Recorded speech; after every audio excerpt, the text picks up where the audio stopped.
Hello friends, welcome to my channel. Today we are going to look at the predictions for Cancer Ascendant for the month of February. For Cancer Ascendant, Moon is the most important planet because unlike other ascendants, here Moon only rules the mental domain. For Cancer Ascendant, it also owns the physical domain, it being the Ascendant Lord, and the placement of Moon in the birth chart decides a lot of things for the Cancer Ascendant people. So we will first start with Sun. Sun is going to transition through the seventh house till the end of January. Sun was transitioning through the sixth house and was creating troubles and disputes with the family members. The good news is that these disputes are going to get resolved in February after Sun moves to the seventh house in the middle of the month. Here it is going to combine with Mercury. Sun rules over your money earning house as well as family. So this is the right time to start some business in partnership with your family members. This is a good placement for those who wants to start something in the retail business, and the best time to initiate your work in business is in the middle of the month, which is from 14th to 16th of February. Jupiter in the ninth house will continue to aspect the ascendant along with aspecting the fifth house, and it is going to create opportunities for people to plan and conceive for kids. Best time for this in February is from 20th of February to 23rd of Feb.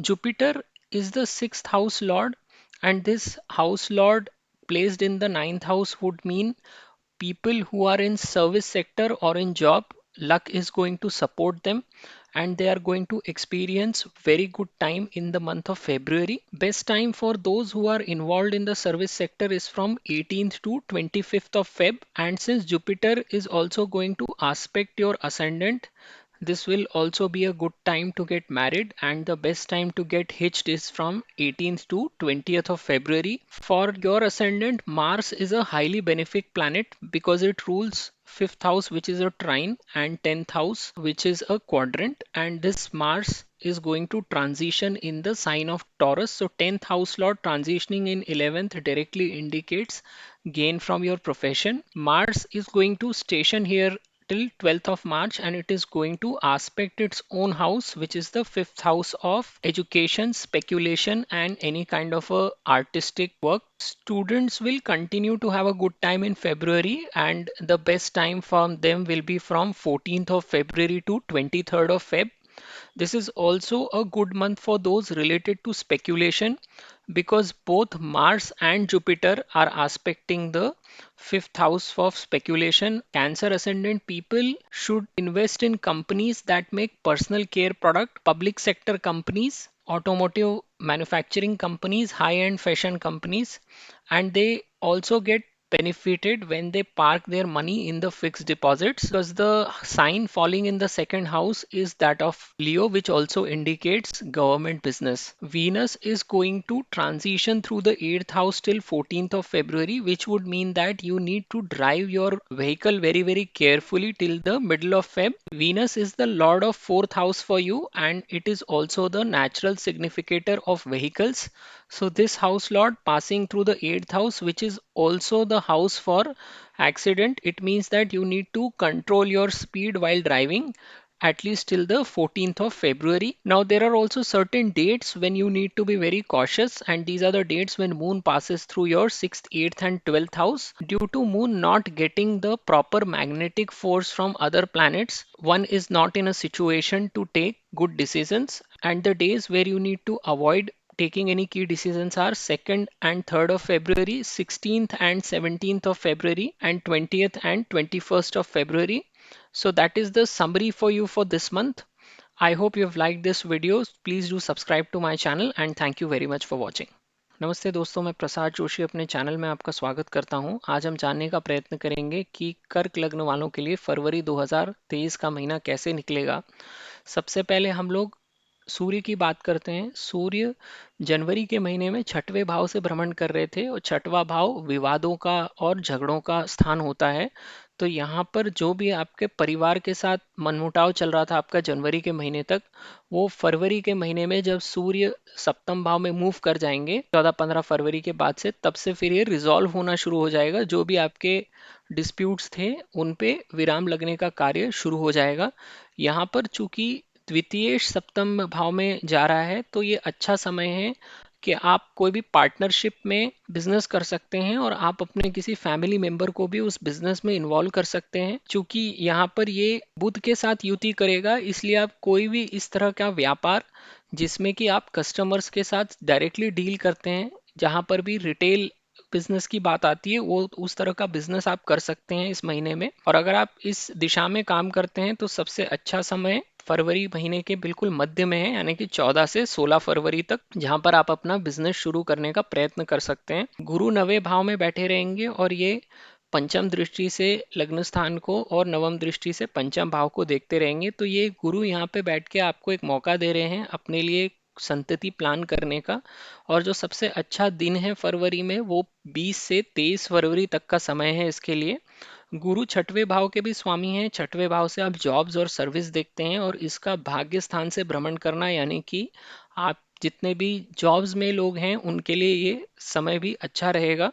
और जो सबसे अच्छे दिन है फरवरी में, वो 18 से 25 फरवरी साबित होंगे, क्योंकि गुरु आपके लग्न स्थान को भी देख रहा है।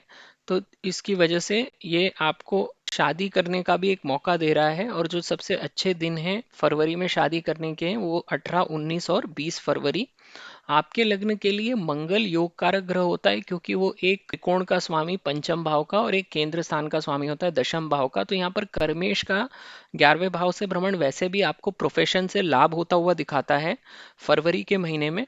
यहाँ से बैठ के मंगल अपने ही भाव को देखेगा, पंचम भाव को, सप्तम दृष्टि से। पंचम भाव से आप अपनी बुद्धि को देखते हैं, शिक्षा को देखते हैं, और शेयर बाजार या किसी भी तरह का सट्टेबाजी से संबंध रखने वाली चीजों का भी आप अध्ययन 5वें भाव से भी करते हैं।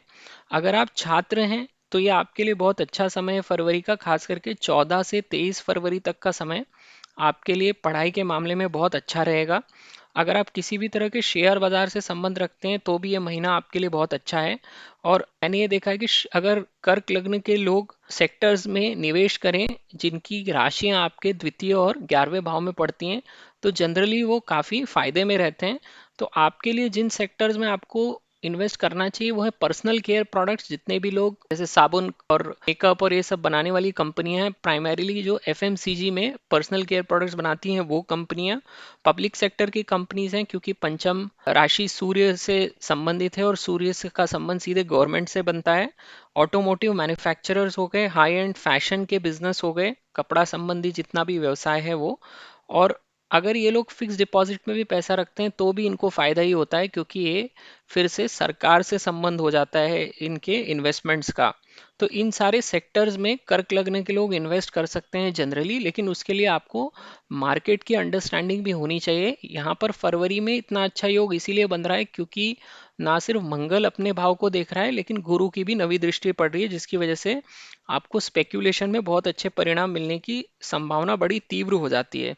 अभी शुक्र आपके अष्टम भाव से भ्रमण कर रहे हैं। शुक्र चतुर्थेश भी हैं, और चतुर्थ से आप घर का शांति और व्हीकल्स को भी देखते हैं। तो यहाँ पे शुक्र नेचुरल सिग्निफिकेटर है व्हीकल्स का, और उसका अष्टम भाव से गुजरना ये दिखाता है कि आपको व्हीकल्स के मामले में सावधान रहना है। अष्टम भाव से आप एक्सीडेंट्स को भी देखते हैं, तो मेरा सजेशन ये रहेगा कि गाड़ी बहुत सावधानी से चलाइए। जब तक शुक्र यहाँ बैठा हुआ है 14 फरवरी तक, तब तक तो आपको बहुत ज़्यादा एहतियात बरतना चाहिए और गाड़ी बिल्कुल धीमी गति पर ही चलानी चाहिए। महीने में कुछ ऐसे दिन होते हैं जब आपको सावधान रहना पड़ता है। मैं हमेशा ये बात आपको बताता हूँ कि चंद्र जब आपके 6, 8, 12 से निकलता है, तब व्यक्ति के डिसीजन लेने की क्षमता पे फर्क पड़ता है और वो कई बार गलत निर्णय ले बैठता है। तो ये दिन फरवरी में जहाँ पे आपको सावधान रहना है वो है 2 और 3 फरवरी, 16 और 17 फरवरी, और 20 और 21 फरवरी। इन 6 दिनों में कोई भी महत्वपूर्ण निर्णय लेना टालिए। अगर आप ओवरऑल देखेंगे तो ये अच्छा ही समय है, क्योंकि राहु आपके दशम भाव में बैठ के आपको कार्यस्थल पे प्रगति करने का मौका दे रहे हैं, और दशमेश का 11वें भाव में भ्रमण और उसकी पंचम भाव पे दृष्टि, यानी कि शिक्षा, सट्टेबाजी, व्यवसाय, सभी जगहों पे आपको लाभ होने की संभावना है फरवरी में। और गुरु की भी दृष्टि लग्न स्थान पे पड़ के आपको एक स्थायित्व प्रदान करती है। इसकी 5वीं दृष्टि पंचम भाव पे पड़ने से आपको संतति प्लान करने में भी सुविधा होगी। तो ये आपकी समरी है इस महीने की। आपको मेरा वीडियो पसंद आए तो मेरे चैनल को जरूर सब्सक्राइब कीजिए। ये वीडियो देखने के लिए आपका बहुत बहुत धन्यवाद।